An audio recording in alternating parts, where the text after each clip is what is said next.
Need psychotherapy online or in person? Check out tinyurl.com/THT psychotherapy.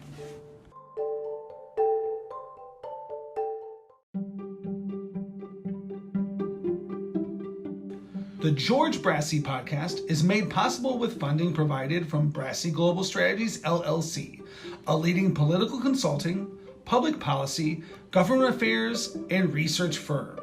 Are you interested in running for elected office? Need advice? Call or email George 708-769-5015. Brassey Global Strategies 1@gmail.com.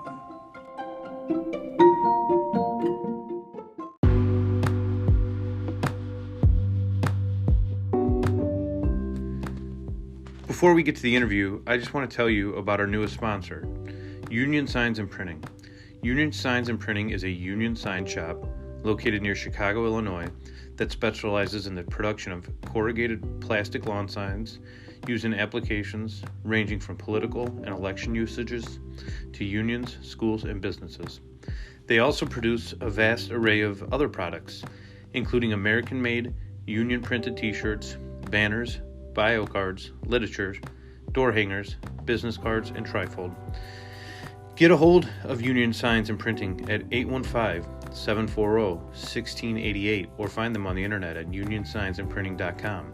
And don't forget to tell them you heard about their services on the George Brassey podcast.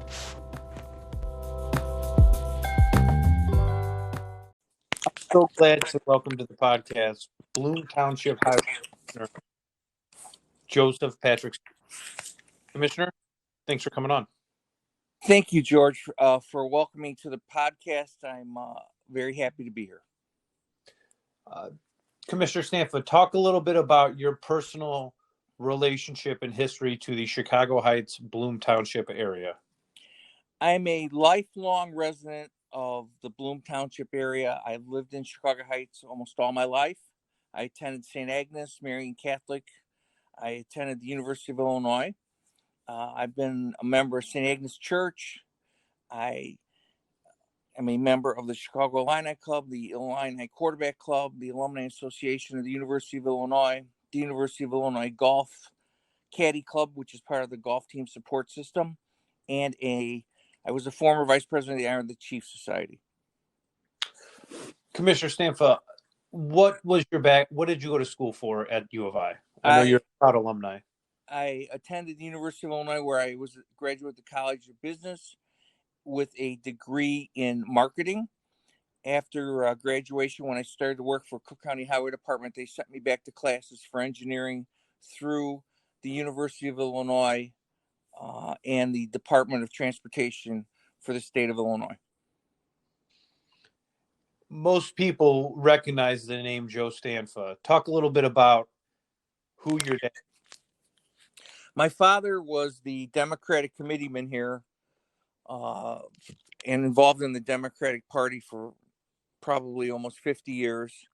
His last job was he was the jury commissioner for the Circuit Court of Cook County, where he was one of the people that helped start the one-day, one jury system.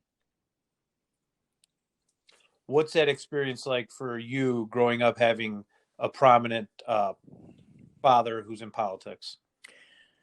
Well, he taught me a lot of things. My dad always taught me to help everybody, no matter who they were, because in the long run, it's better for everyone to be helped. And because you're a public servant, and that's the whole gist of it. You have a job, but you're actually a servant to the public when you work for the government. And I've sort of carried that with me throughout my career. Talk a little bit about the role that you're currently in as highway commissioner. What is the day-to-day like in that job? What are in your jurisdiction? I've been highway commissioner since 2005. I am responsible for the daily maintenance, upkeep, and rebuilding of the township roads and unincorporated areas within Bloom Township. It involves snow removal, removal of fly dumping, debris, garbage, the repair of the roads, the cleaning of the ditches so the stormwater flows, signage, and also we also have done some conservation efforts to help the environment. What areas of Bloom Township stick out to you that are in your jurisdiction that the audience would know? Well, primarily it's the unincorporated roads within the township borders. The township borders are Indiana to the east, 183rd to the north, Western Avenue to the west, and Stager Road to the south. It incorporates 13 cities, but our roads are primarily our biggest area of unincorporated roads lie in Holbrook, which is north of the Prairie State College on the east and west side of Halsted Street. And to the west of that, west of Chicago Heights Country Club, which is now owned by the Chicago Heights Park District, the unincorporated roads we refer to as Olympia Gardens, which go from the Country Club basically all the way to Western Avenue. Then we have outlying roads in Glenwood, Homewood, some parts of Linwood, and also a couple unincorporated roads in Sauk Village. Commissioner Stanfa, you mentioned the Park District. At one point, you were the president of the Park District. Tell the audience a bit about that. I was the last at-large president elected for the Park District when it changed the form of government due to a lawsuit that had happened with the city on the changing of government. I was elected at the same time as the mayor. And then once the form of government changed again, I was elected as the commissioner for the 4th Ward. And then the board voted me president of the board. I was probably president of the Park District for around, I believe it was 14 years. And during that time, I was on the state board, which culminated in myself being the chairman of the Illinois Association of Park Districts Conference, which was held every year in Chicago. I believe the year I had it was at the Hyatt Regency. And what led you to leaving the Park District? A couple factors. We had hired a new superintendent. He and I didn't see eye to eye on several things. Also, I had an opportunity to go on to the statewide Aligning Quarterback Club board, which my primary role there was I was distributing football tickets to park districts free football tickets to park districts. And I was told it would be a conflict of interest if I held my position with the park district here in Chicago Heights. And I didn't want to get in any trouble, so I resigned off the board. What are some of your accomplishments you've had in both your role as Park District President and as Highway Township Commissioner? With the Park District, we started a bunch of great programs. We started the Park District wide kite fly for kids. We started the Seymour the Eagle safety program, where it was people involved with a mascot called Seymour the Eagle. It was doing like local park district patrolling by citizens, which got them actively involved. We had great success with the movie in the park at Commissioner's Park. One of the best moments as my park district presidency was when we actually showed Star Wars. We got a permission from Lucasfilms and we showed it outdoors in high def. We had a company that brought in a screen that was embedded with glass to make sure that the reflectivity standard of the high definition came back brilliantly to the audience there, and it was a tremendous night for everyone. We sort of got into a situation where we were alternating like a kids film, like Finding Nemo, and then the next year we'd show like Captain America and started doing the Avenger films, and both the animated films such as the aforementioned Finding Nemo. We showed the B movie. We showed the one with I think it was a dragon film. All the animated films for the kids were a big hit, and then we also involved Marcus Theater, which provided us with free popcorn for all the kids, and that was a very good accomplishment there. We also we upgraded the facilities at the golf courses. We started the junior golf program, which I've been teaching and assisting uh, the deputy superintendent Mike DeButch with for probably the last 15 years, and we've had a great success in that. Where kids, I don't know the age requirements we've had now. I think it was like 5 to 12 or 5 to 15 came in. We had 4 or 5 sessions of lessons, and then at the end of those lessons, the kids would play a 3-hole tournament. It was a very rewarding thing. What about as Township Highway Commissioner? What are the accomplishments? Well, with about 7 years ago, I rebuilt the entire western section of the Holbrook area. It was the first complete repaving of a section in about 55 years for the township. It costs a lot of money to repave roads, and the highway commissioner's budget is very limited. So you have to really take time to save up for it. The other thing, that the most recent project we completed, we upgraded all the township signings to meet the Department of Transportation sign reflectivity standards. Both stop signs and street signs are now up to their regulations. This happened because the American motoring population has gotten, the average age, believe it or not, has gotten older, and their eyesight, as you get older, your eyesight gets worse. So the standards for these important signs needed to be increased. So when I say reflectivity standard, it's like if you shine a beam of light at a stop sign, whereas in the past the letters illuminated up for, just for theory here, the letters illuminated up and you can see them clearly from like 20 yards. Now the standard is approximately like 50 yards. And the same would be with the street signs. And it's important. It's a great happenstance that we did the signage last year and this year, last 2019 into 2020, because all the people having home deliveries with Amazon and the food being delivered, and some of these signs were almost 60 years old that had been on those street signs, and they were unreadable. And again, it's a case where we have so little money at the highway department, we have to save up funds, and we were able to save up and replace all those signs, and they're great because the reflectivity, it really pops, and we did them in the state colors, and you can see them clearly in daylight, nighttime, in a snowstorm or a rainstorm. So those are two of the big things that we've done. You've been highway commissioner since 2005. Is that correct? Yes, sir. Have you ever had an opponent up until this race? I have. I've had a couple opponents. My last big opponent, I think, was Mr. Costello, and it was a good election. We both talked about the issues, and when you run against someone that comes into an election that you have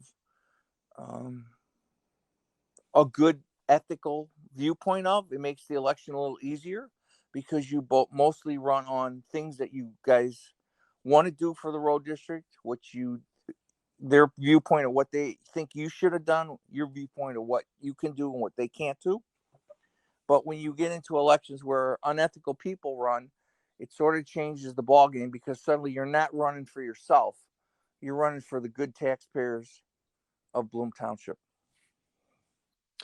And the current race, do you feel like you're running against an ethical person? Absolutely not. I think that as time goes on, the opponent that's running against me will be liable for a lot of actions that this person's done in the past, approximately within the last 10 years, that involved not only the Chicago Heights Park District, but I believe activities at the city of Chicago Heights.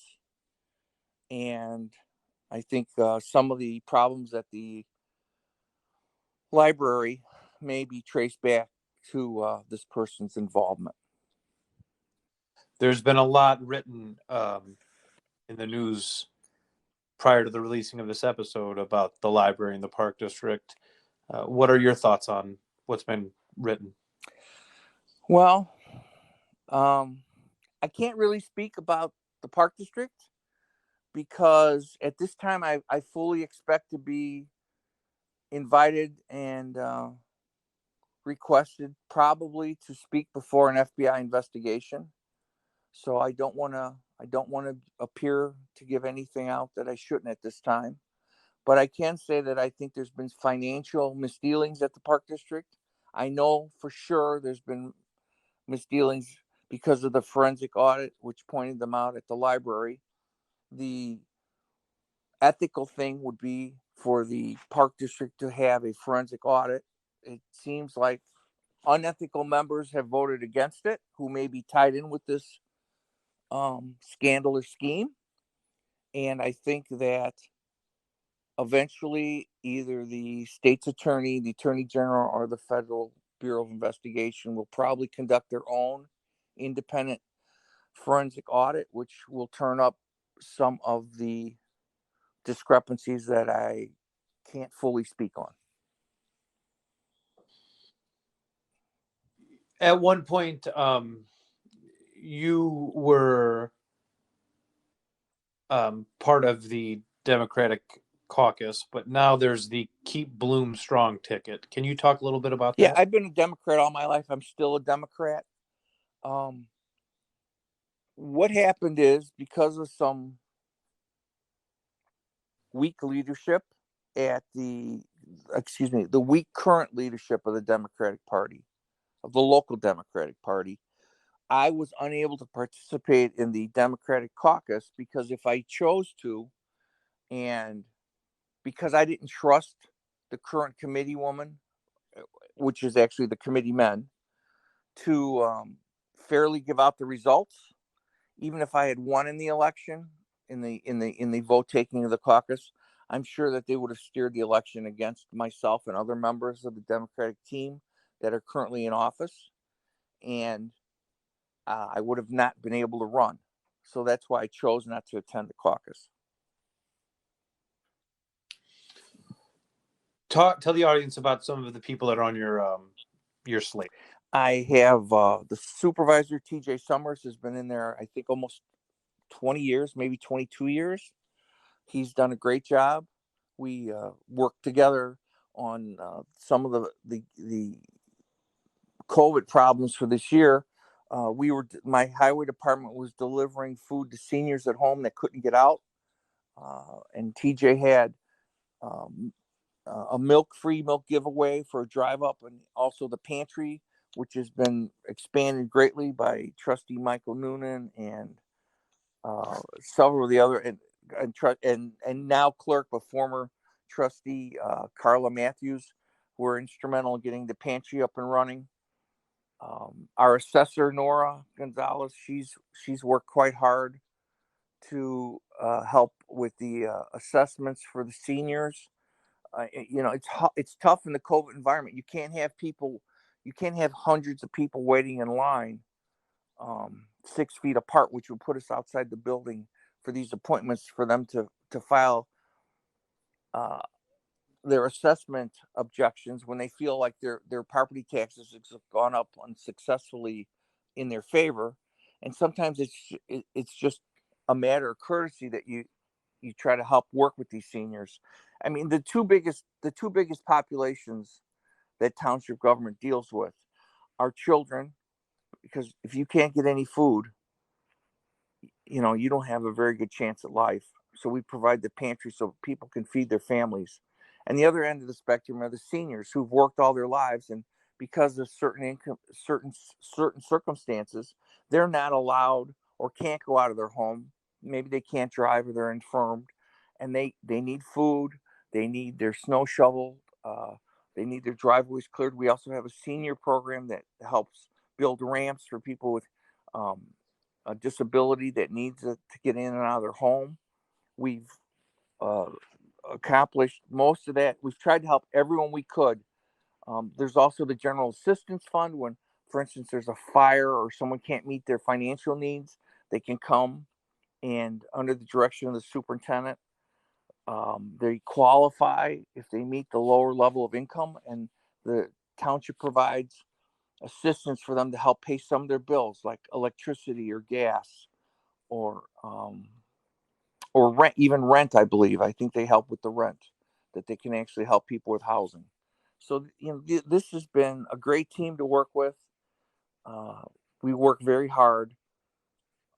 We haven't had, I know that for the last 4 terms, nobody's had a raise. Not one elected official has taken a pay raise, which I think in terms of what's going on in the world is a pretty significant thing. We haven't even accepted a cost of living for the elected officials. So we're a pretty dedicated group. And as I think I mentioned before, we're public servants. And sometimes the value of what you do isn't measured by how much money you make or how many deals you close. It's the impact you have on a person's life or their child's life or their neighbor.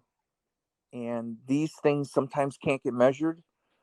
But I know that in the middle of the night when I'm checking the road and somebody has a flat tire, and if I can't help them, one of my guys comes to help me help them, and we put that tire on for that person, that's never going to make the newspaper. But in that person's mind, it was like an angel was sent to help them. And I'm not claiming to be an angel. I'm just saying that that's the right thing to do. And that's one of the things that my dad, as a public servant all those years, instilled in me. The right thing to do isn't what you do when people are watching you. The right thing to do is when you're by yourself and a situation comes up where you could just keep on driving and you stop the car and help someone. And I think that's a great motto and creed that my mom and dad instilled in me. And I know that the people who are running with me for this election on the township board, all of them have that inside of them, because I've seen them all go out of their way to help people when there's no photographers or no Channel 7 and or a radio broadcast. Those are the type of people you want to have in office, because when the bell rings and they're there to help everybody, and then afterwards, we're not looking for anything. We're not even looking for thank yous. It's your job. You're, within yourself, you should be expected to do that. Commissioner Stanfa, what are 2 books you would recommend to the audience that have been important or influential to you? George, I tried to narrow this down so I can talk quick. So I have several books I'd like to recommend to your audience for different reading people, different reading levels. I'm a voracious reader.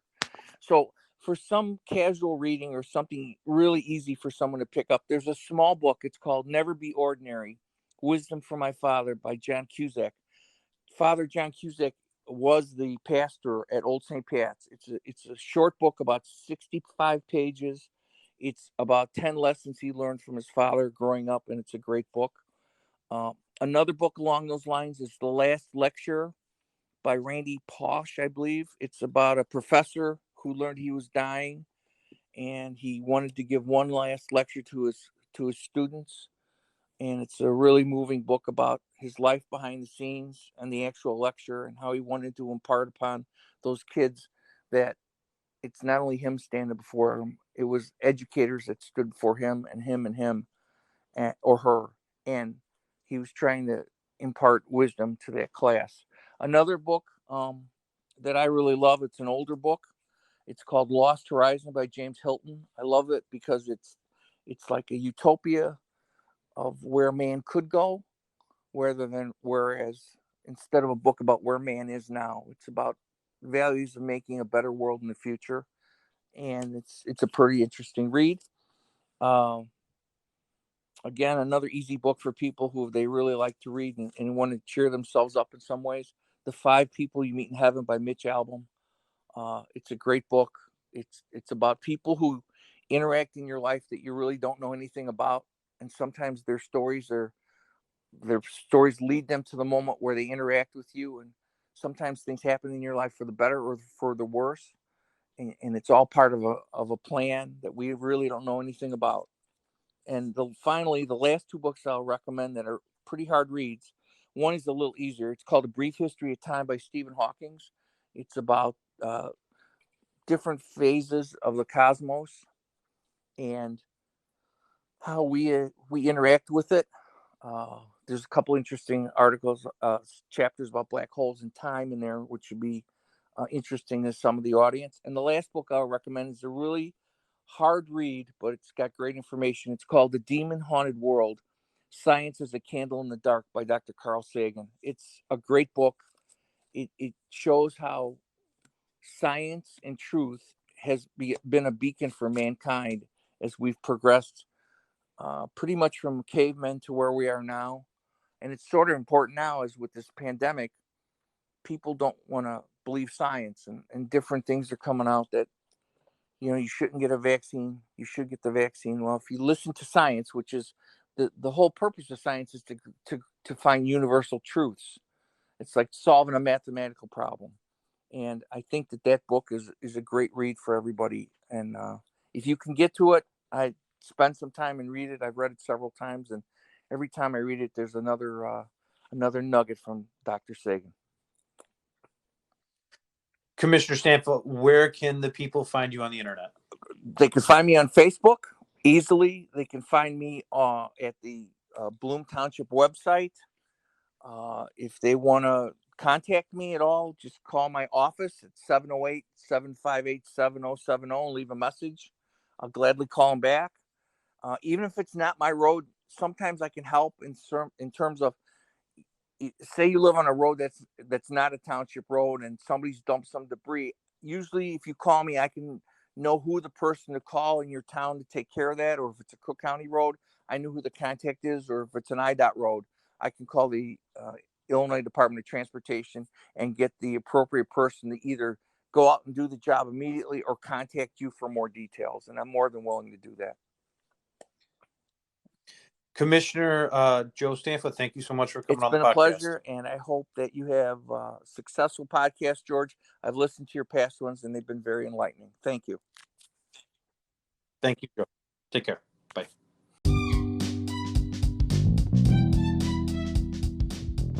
Help George stay on the Chicago Heights City Council. Go and donate today at tinyurl.com/AldermanGeorge 2023.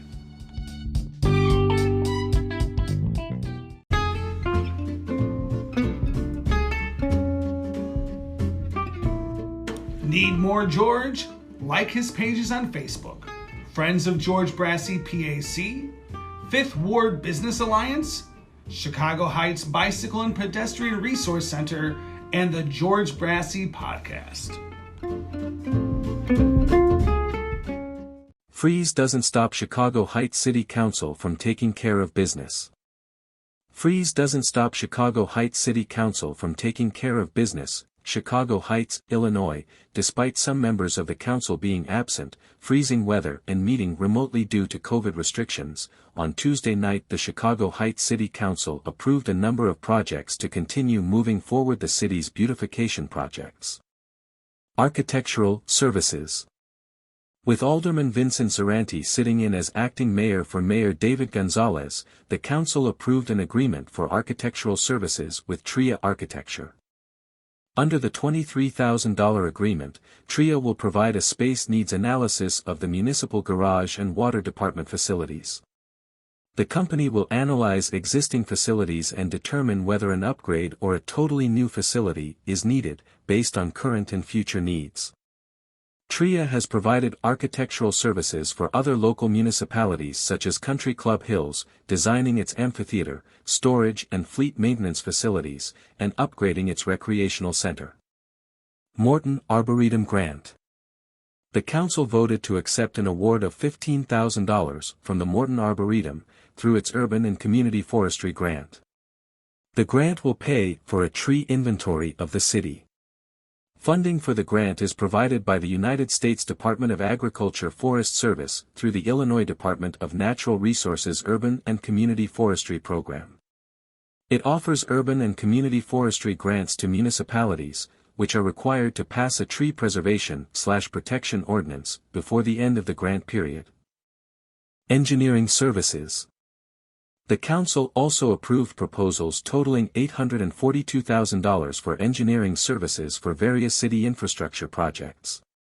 Chief of Staff Karen Zarant said the projects include sewer and resurfacing work around the city. The council approved an agreement with Grand Capital, North America, LLC, to induce the sale and development of the city-owned real estate at 560 and 570 West Lincoln Highway. Jack Hines, city economic development consultant, said the parcels are the sites of the former Lorenzetti's restaurant and car lot next to it.